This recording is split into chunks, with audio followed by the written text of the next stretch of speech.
आगे मैं बैठा, मैं बोला इसको हटो, बोली नहीं ये तो मेरी कुर्सी है, हट ही नहीं रही। फिर मैं उसको बुला के लाया एयरलाइन वाले को, वो इसको बोली तो फ्रेंच में चिल्लाने लगी, गालियाँ देने लगी। पीछे लोग बैठे थे, उन्होंने कोशिश करी कि भी ट्रांसलेट करे, पर बोले कि इतना गंदा बोल दिया, हम बोलना ही सारे। तो मैं जैसे इमिग्रेशन पे आया ना, बोला किधर जा रहा है, मतलब ऐसे इतनी रफ टोन में बोला। मैं बोला जिम्बाब्वे जा रहा हूँ। बोला वीज़ा, मैं बोला वीज़ा ऑन अराइवल है। बोला नहीं है वीज़ा ऑन अराइवल जिम्बाब्वे का। मैं बोला है, बोला नहीं है ऑन अराइवल। हर इंसान लड़ रहा है, कोई सीट के लिए लड़ रहा है, कोई किसी बात पे लड़ रहा है, लेकिन भीड़ देखो बाप इंटरनेशनल ट्रांसफर्स पे। मेरे को तो लग रहा है ऐसे छूट ही जाएगी। बोले हमें पता है ना, हम कर रहे हैं अपना काम, तुम अपना काम करो। भाई बिल्कुल आखिर में ही चढ़ा था मैं अभी बस में, और अब आखिर उतरूंगा भी शायद मैं ही। छूटते छूटते रहेगी ये भी।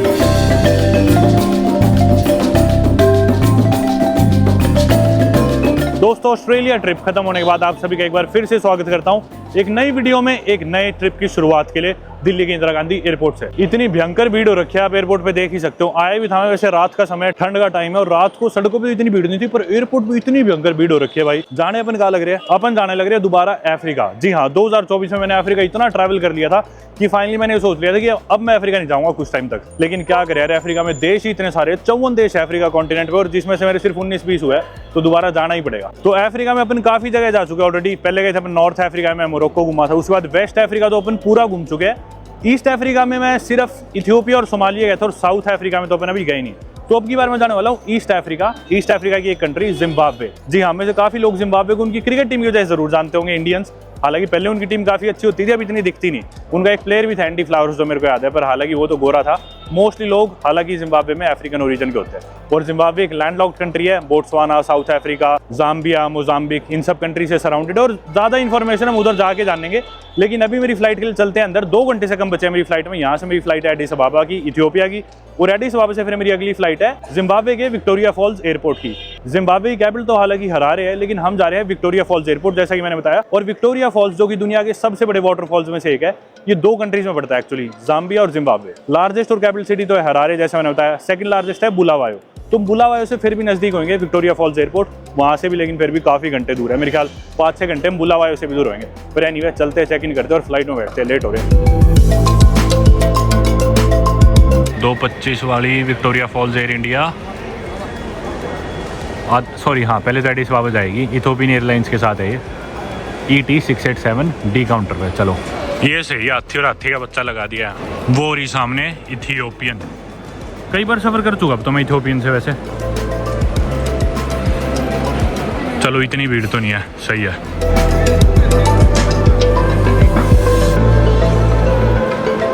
लो भाई, तुम मेरी वीडियो बना रहे हो, मैं तुम्हारी बना लेता हूँ। करे परमवीर आगे लाइन में मास्क ही पहनना पड़ेगा।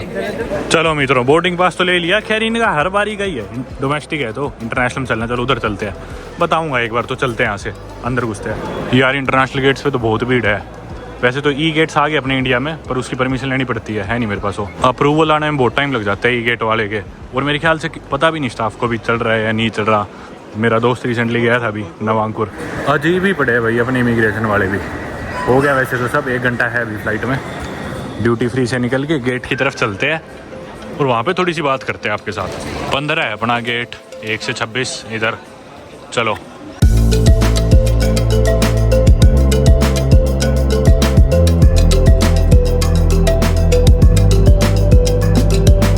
आमतौर पे वैसे एयरपोर्ट पे क्या होता है, दिल्ली एयरपोर्ट पे आती है मेरे को पहचान लेते हैं स्टाफ वाले, एयरलाइन के और इमिग्रेशन वाले भी। पर आज लकीली पहचाना नहीं है एयरलाइन वालों ने, तो इसलिए मेरे को कोई टेंशन भी नहीं रहती कि भी लेट हो भी रहूँगा तो कोई ना कोई जानकार मिल जाएगा। फिर मैं किसी को बोल दूंगा इमरजेंसी में, वो फिर काम करवा देते हैं। ना ही मैंने इमिग्रेशन पे किसी को बोला आज, ना ही मैंने आज एयरलाइन पे बोला कि भी देखे तो कि भी एक कॉमन पैसेंजर को कैसे ट्रीट करते हैं, कि कॉमन इंसान के साथ कैसे व्यवहार करते हैं। तो पहले तो मैं आ गया एयरलाइन वाले काउंटर पे। वहाँ पे इथियोपियन एयरलाइंस थी, लेकिन ऑपरेटेड बाय एयर इंडिया था। फ्लाइट भी शायद एयर इंडिया की, जो एडिस अबाबा जाएगी। तो उस लेडी ने मेरे से पूछा, भाई दिखाओ फ्लाइट टिकट। गेट 17 से 26 वहाँ, 1 से 14 यहाँ, 15 का है। 15 तो सामने ही है, इसलिए कहीं भटकने की जरूरत नहीं। भाई साहब, भीड़ देखना यार, कितनी भीड़ हो रखी है एयरपोर्ट पर। कहीं बैठने की जगह नहीं है, खड़े होने की, बैठने की, हर जगह। तो जैसा मैंने अभी बताया कि जनरली मुझे पहचान ही लेते हैं एयरलाइन वाले, एयरपोर्ट का स्टाफ और इमिग्रेशन वाले, पर मैं भी आसान लेना पसंद नहीं करता। तो अच्छी चीज़ क्या हुई कि अगली बार लेडी ने पहचाना नहीं मेरे को। जो स्टाफ था, हालांकि एयरलाइन तो मेरी इथोपियन एयरलाइन है, पर स्टाफ एयर इंडिया गई इधर दिल्ली एयरपोर्ट पे, क्योंकि मोस्टली जो लोग ट्रैवल करते हैं एयरपोर्ट पे उनका आना जाना होता है और वो मोस्ट लाइकली मेरी वीडियोस देखते हैं। पर वो लड़की मुझे नहीं जानती थी।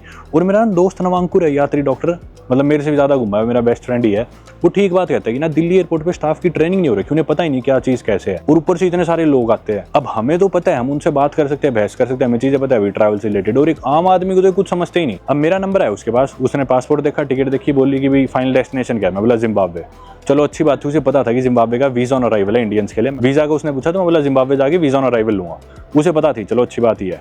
फिर बोली कि भी रिटर्न टिकट दिखाओ, तो ना मैंने रिटर्न टिकट फ्यूचर की करा रखी है, एक डमी टिकट है, पर उसका 2 दिन PNR वैलिड है।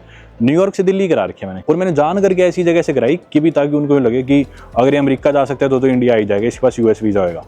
हालांकि मेरे पिछले पासपोर्ट में US वीज़ा। फिर उसने मुझसे पूछा कि भी ईस्ट अफ्रीका में ट्रैवल कैसे करोगे, एयरलाइन वाली ने बोली मेरे को अपनी ट्रैवल की फ्लाइट्स की बुकिंग दिखाओ। मैं बोला मैं तो बस से ट्रैवल करूँगा, ओवरलैंड ट्रैवल करूँगा, ईस्ट अफ्रीका में जो भी देश है जाम्बिया वगैरह, रोड से ट्रैवल करूँगा, वहाँ से मैं अमेरिका जाऊँगा, फिर मैं इंडिया आऊँगा। तो किसी तरह वो मान गई और उसने बोर्डिंग पास मेरे को दे दिया। और ना मतलब वो मेरे से सवाल करी थी इंग्लिश में, जबकि आपस में सारे लोग हिंदी बोलते हैं स्टाफ वाले, पर जैसे कोई पैसेंजर दिखना, इनकी ट्रिक होती है कि इंग्लिश बोल लो, क्योंकि आम इंसान को दबाने की कोशिश करते हैं। और मेरा खुद का भाई, जब मैं बाली था, मेरे मामा का लड़का आया था, उसको भी ऐसे दबा रहे थे बार बार इंग्लिश बोल के। अब मैं उनके जवाब दिए गया तुरंत, वो समझ गई, उसने बोर्डिंग पास दे दिया। फिर मैं आ गया इमिग्रेशन पे। अब दोस्तों मैं जैसे इमिग्रेशन पे आया ना, तो इमिग्रेशन वाला आदमी, उसने ही मेरे को नहीं बचाना। जनरली इमिग्रेशन वाले तो मेरे को जानते हैं मोस्टली, सारे फोटो वोटो भी खिंचाते हैं। तो जिस बंदे के पास मेरी आई ना, मैं उसके आगे आया, बोला किधर जा रहा है, मतलब ऐसे इतनी रफ टोन में बोला। मैं बोला जिम्बाब्वे जा रहा हूँ। बोला वीज़ा, मैं बोला वीज़ा ऑन अराइवल है। बोला नहीं है वीज़ा ऑन अराइवल जिम्बाब्वे का। मैं बोला है। मैं भी उसको उसी तरह जवाब देने लगा। बोला नहीं है ऑन अराइवल। मैं बोला है। उसने देखा भाई ये ऐसे किस तरह बोल रहा है, तो शायद वो समझ गया कि भी पता होगा अगले को इतना ज़्यादा, तो वो चुप हो गया फाइनली। पर वो अकड़ रहा था तो मैं भी अकड़ रहा था। फिर उसने तुरंत मार ही दी फिर कुछ देर बात करके स्टैम्प, क्योंकि मेरे को पता था भाई मेरी किसी भी चीज़ में गड़बड़ है नहीं, कुछ भी ये प्रूफ मांगे, मेरे पास सारे प्रूफ है, मेरे को सारी चीज़ पता है। और वर्स्ट केस में बात अगर आगे तक जाती है तो इसके साथ वाले जो भी कोवर्कर्स है, बाकी ऑफिसर्स मुझे जानते ही होंगे। पर वो इसलिए शायद देख के दब गया, समझ गया कि भी अगला इतने कॉन्फिडेंस से कह रहा है तो ठीक ही कह रहा होगा। पर आम इंसान को ही क्या समझते होंगे यार, मैं वही सोचता हूँ। चलते भाई अब बाकी फ्लाइट बोर्ड करते हैं, टाइम हो गया। और जिम्बाब्वे जाने का एक रीज़न ये भी था और कि भी वीज़ा ऑन अराइवल है और जाम्बिया के लिए ई वीज़ा है। हालांकि मैंने ई वीज़ा ले लिया जाम्बिया का, पर मेरा आया नहीं था, भी आया कल परसों ही। और टिकट भी हालांकि मैंने कल ही कराई है, पर मैंने सोचा जिम्बाब्वे चलते पहले। और मैं एक मेरे दोस्त से मिलने वाला हूँ, आप देख ही लोगे आगे कौन सा दोस्त जिसने मेरे साथ वेस्ट अफ्रीका भी ट्रैवल किया था। कितनी कमी हुआ भाई दिल्ली एयरपोर्ट पे, लेकिन ये चीज़ देख के मज़ा आता है। देखो पानी की बोतल सिर्फ 10 रुपये की यार, मैंने मेरी ज़िंदगी में दुनिया के किसी भी एयरपोर्ट पर इतना सस्ता पानी नहीं देखा। 10 रुपये की पानी की बोतल यार, कमाल हो गया। देखो जहाँ डिमांड ज़्यादा होती है वहाँ कन्वीनियंस के पैसे तो लगती है, इसलिए एयरपोर्ट्स में हमेशा आपको पानी महंगा मिलेगा। 200 रुपये 300 रुपये एक बार मैं पे कर दूँ, 200-300 से कम तो मिलता ही नहीं जनरली एयरपोर्ट्स पे। और 10 रुपये की सिर्फ पानी की बोतल। पेमेंट कर दी मैंने, डिस्पेंसिंग ऑर्डर, और ये आ भी गया यार, कमाल हो गया यार, खुश कर दिया इस चीज़ ने तो। मतलब ये पानी की बोतल बाहर भी 10 की मिलती है और एयरपोर्ट पे भी 10 की, हालांकि चाहे वेंडिंग मशीन हो, पर फिर भी यार वेंडिंग मशीन से भी महंगी होती है पानी की बोतल एयरपोर्ट्स पे। कमाल हो गया। अब भाई से मिलते, क्या नाम है भाई आपका? राहिल भाई। चलो भाई फोटो करानी है, बात कर लो। अल्लाह भाई बात करा दो। हाँ जी हाँ जी, कैसे हो? ये मेरे चाचा बहुत लंबे दिन। मैं एकदम बढ़िया, आप कैसे हो? वीडियो में आ गया आप? भाई आपको बस मैं खुद से फॉलो कर रहा हूं। मेरी बात मुझे बहुत ही अच्छा लगा कसम से भाई। भीड़ हो रखी है खूब, लाइन में सारे लोग पहले ही जाए खड़े हो जाते हैं, जिनकी लोग बुलाते भी नहीं वैसे, तो थोड़ी देर में चलेंगे। चलो करते हैं बोर्ड।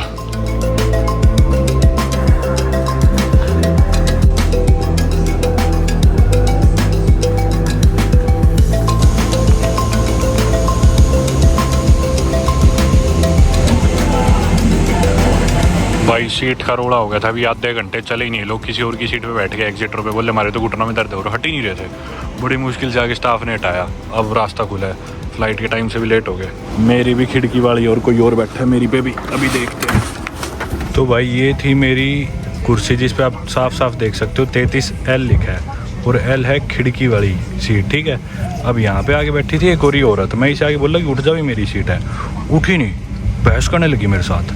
फिर मैंने जाके बोला स्टाफ को, आगे मैं बैठा, मैं बोला इसको हटो, बोली नहीं ये तो मेरी कुर्सी है, हट ही नहीं रही। फिर मैं उसको बुला के लाया एयरलाइन वाली को, वो इसको बोली तो फ्रेंच में चिल्लाने लगी, गालियाँ देने लगी जान करके, क्योंकि अंग्रेजी से बोलनी नहीं आती और ताकि मैं समझ ना लूँ।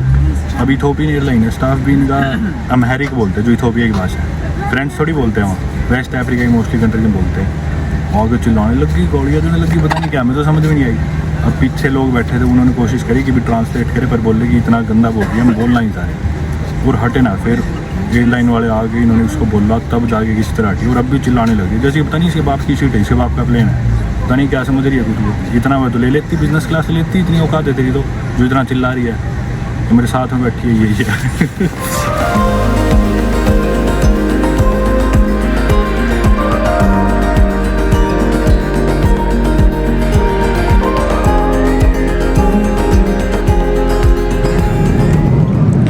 आ गया अपना खाना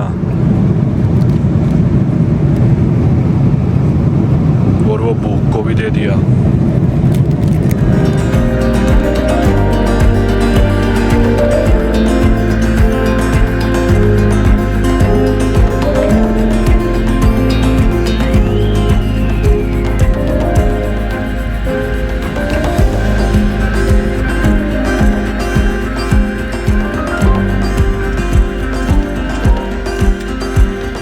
फ्लाइट लैंड होनी थी यहाँ पे 6:45 और वक्त हो गया 7:18। मेरी अगली फ़्लाइट है एडिस अबाबा से जिम्बाब्वे की विक्टोरिया फॉल्स की 8:30 बजे, यानी कि अभी से सिर्फ 1 घंटे बाद, और मुझे ट्रांजिट करना है।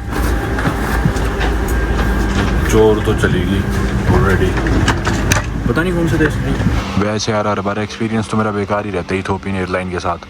कम से कम मैं 5-6 बार फ्लाई कर चुका इथोपियन एयरलाइंस में, और हर इंसान लड़ रहा है, कोई सीट के लिए लड़ रहा है, कोई किसी बात पे लड़ रहा है, कुछ ना कुछ दिक्कत रहती है इनके।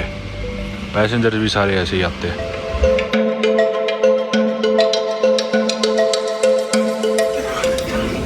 लो भाई आगे एडिस अबाबा बोल इंटरनेशनल एयरपोर्ट, ऐसे कुछ नाम है शायद इसका।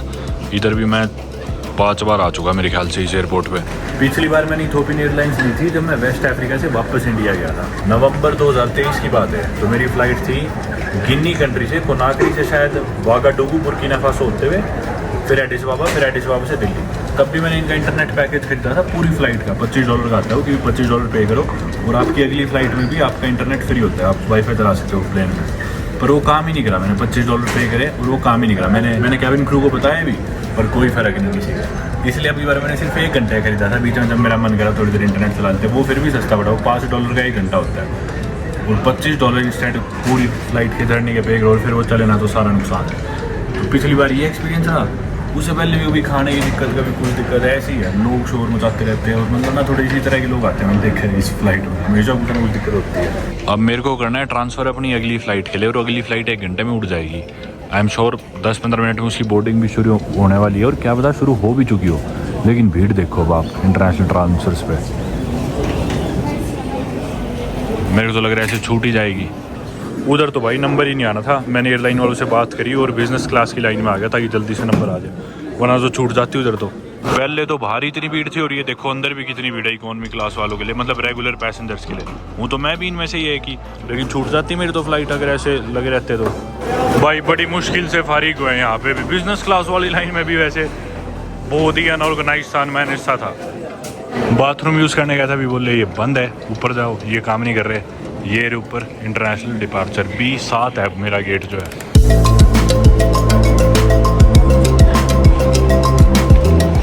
वैसे भीड़ तो हर बार ही मिलती है काफ़ी इस एयरपोर्ट पे, क्योंकि अफ्रीका के मोस्टली कनेक्शन इथोपियन एयरलाइन से ही है। वो रहे गेट्स B1 से B7। पिछली बार आया था तब भी रात के टाइम काफ़ी भीड़ थी। बल्कि मेरा अफ्रीका का सफ़र या अफ्रीका का मेरा जो पहला ट्रिप था वो भी इथोपिया का ही था। इनफैक्ट जब मैंने वीडियोस बनाना स्टार्ट करा था यूट्यूब पे, वो भी इथोपिया की वीडियोस बनाई थी मैंने पहले। एडिस अबाबा आया था, एडिस अबाबा से मैं गया था ओमो वैली, जिनका नाम था उस जगह का, बस वो मैं धक्के खा गया। तब पहली बार आया था 2019 में। उसके बाद फिर ट्रांजिट कराया मैंने इधर इथोपियन एयरलाइन से एडिस अबाबा में काफ़ी बारी। B7 इस तरफ होएगा, ये देखो उधर होटल भी लिख रखा है, क्योंकि ना इथोपियन एयरलाइंस वाले आपको होटल देते हैं, अगर आपका लेओवर लंबा हो थोड़ा तो फ्री होटल देते हैं इथोपियन एयरलाइंस वाले। तो उसका रास्ता भी यहीं से है, अपने गेट B7 का भी इधर से ही है। ये देखो ये लिख रखा स्काईलाइट टर्मिनल होटल। भाई मेरे को लग रहा है इतनी देर में गेट B7 मिलेगा, इतनी देर में मैं पैदल ही पहुंच जाऊंगा इधर से जिम्बाब्वे। पता नहीं कौन से कोने में छुपा के रख रखे है गेट B1 से B7। वैसे तो मेरे बोर्डिंग पास पे लिख रखा है गेट B7, पर फिर भी एक बार स्क्रीन पे चेक कर लेते हैं, लास्ट मोमेंट में कई बार बदल जाते हैं गेट, कहीं मैं जाए जाऊँ है। तो यही ET 823 B7 वो सामने दिख रहा मेरे को B1 B2 B3 B4 B5 तक है, B5 तो हो रहा। भयंकर भीड़ हो रखी है भाई यहाँ बोर्डिंग गेट्स पे भी, और इधर तक भी अपन इसलिए पहुँचे क्योंकि वहाँ सिक्योरिटी की लाइन में मैं बोला भाई मेरी फ़्लाइट है, जल्दी बिजनेस क्लास में जाने दो, और उन्होंने तुरंत जाने दिए, इसलिए यहीं तक पहुँचे, नहीं यहाँ तक भी नहीं आ पाते अपन। वो लेडी नहीं समझ में आई, बाकी मेरे को जो इतनी बदतमीज़ थी मेरे साथ जो बैठी थी पिछली फ्लाइट में, वो कौन से देश की थी, मैंने उसका पासपोर्ट देखा था, ब्लू से कलर का था, और क्योंकि वो फ्रेंच बोल रही थी तो मोस्ट लाइकली वेस्ट अफ्रीका से होगी, क्योंकि थी तो अफ्रीकन डिसेंट की, और वेस्ट अफ्रीका में बोलते ज़्यादातर फ्रेंच। तो पता नहीं, रिसर्च करूँगा थोड़ी सी जाके, क्योंकि मैं बहुत क्यूरियस हूँ कि भाई इतने बदतमीज़ इंसान, इतने बेवकूफ़ अनसिविलाइज लोग कौन से देश के हैं, क्योंकि मेरे को नहीं ध्यान ब्लू पासपोर्ट कौन से देश का होता है, थोड़ा देखता हूँ। या तो उसका इकोवास का पासपोर्ट था जो Economic Commission of West African States है, पता नहीं, क्योंकि मैं नाम पढ़ नहीं पाया पासपोर्ट पे, जब उठने लग रही थी तो थोड़ा सा पासपोर्ट दिखा था पर वो ब्लू था। इधर भी पहुंच तो गए किसी तरह फ्लाइट के उड़ने से पहले, लेकिन भीड़ लगी हुई है, पता नहीं क्यों करवा ही नहीं रहे बोर्ड। बच गए भाई, ये भी छूटती।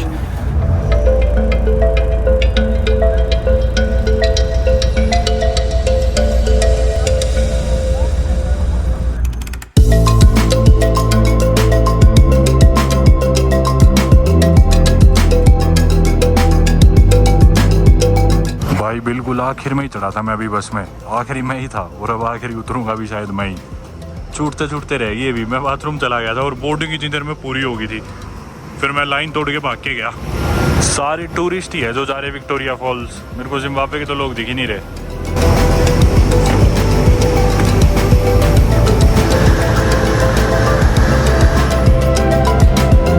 चलो अब की बारी तो कोई और बैठा नहीं मिला, आसानी से अपनी सीट मिल गई जो बुक कराई थी। एग्जिट रो की तो सोल्ड आउट थी सारी, वरना मेरे को एग्जिट रो वाली लेनी थी एक्स्ट्रा लेग रूम की, पर कोई नहीं, इनका वैसे ठीक था, मैंने देखा था लेग रूम, मतलब इतना गंदा नहीं है तो गंदा ही, पर उतना भी नहीं है, कई तो बहुत ही गंदी होती है। चलो कुछ प्लेन्स में बाकी शीशा टिंट करने का इधर होता है बटन, इसको अपन पूरा टिंट कर देते हैं, अंधेरा हो जाएगा, रोशनी ज़्यादा तेज़ आ रही है अभी।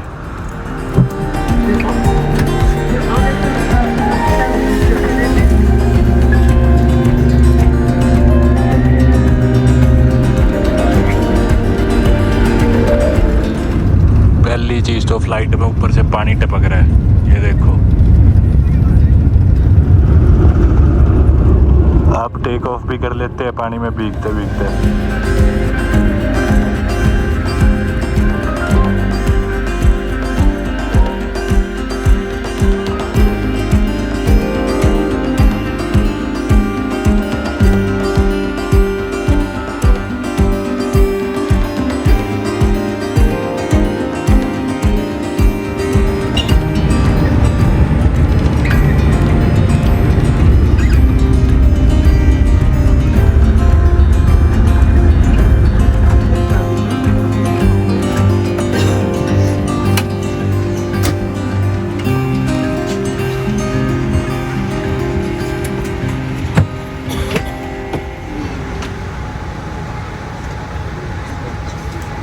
भाई मैं सोच रहा था लोग उतर क्यों नहीं रहे, फिर मेरे याद आया तो आगे जाएगी क्या, पर उन्हें जिनको यहाँ उतरना है वो जल्दी भागो।